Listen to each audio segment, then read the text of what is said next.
ایک چھوٹے سے گاؤں میں اسف نام کا نوجوان رہتا تھا۔ اس کا زندگی آسان نہیں تھی، والد کا انتقال جلدی ہو گیا۔ گھر کی ذمہ داری چھوٹی عمر میں ہی اس پر آ گئی۔ غربت اتنی زیادہ تھی کہ بعض دنوں میں کھانے کے لیے بھی کچھ نہ ہوتے، لیکن اسف کا دل بڑا تھا۔ وہ کہتا، مشکل مجھے توڑ نہیں سکتی، یہ مجھے اور مضبوط بنا رہا ہے۔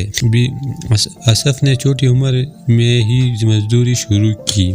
دن بھر اینٹیں اٹھاتا، شام کو بازار میں چھوٹا موٹا کام کرتا، لیکن ایک بات اس نے طے کر لی تھی، وہ تعلیم نہیں چھوڑے گا۔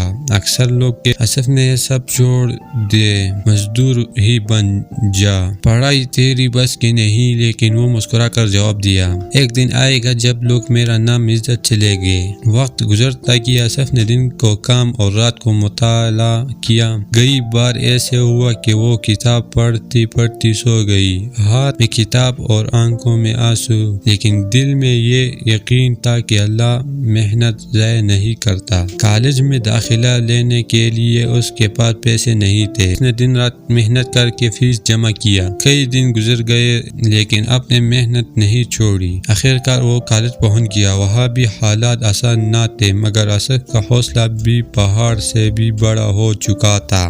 سالوں کی مسلسل محنت کے بعد اسف نے اعلیٰ تعلیم حاصل کی اور ایک بڑی سرکاری ادارے میں آفیسر بن گیا۔ آج جب وہ اپنے گاؤں واپس آیا تو سب لوگ حیران تھے۔ جو لوگ کبھی اس کو مذاق کا نشانہ بناتے تھے، آج اس کو سلام کر رہے تھے۔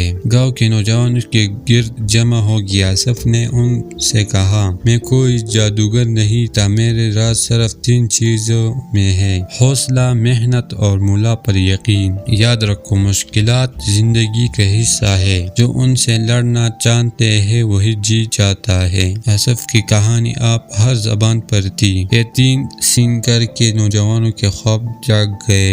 اسف کی کہانی آپ ہر زبان پر تھی۔ وہ زندہ مثال بن گیا کہ مشکلیں انسان کو کمزور نہیں کرتی، بالکل اصل ہیرو وہی ہے جو ان پر جیت حاصل کرے۔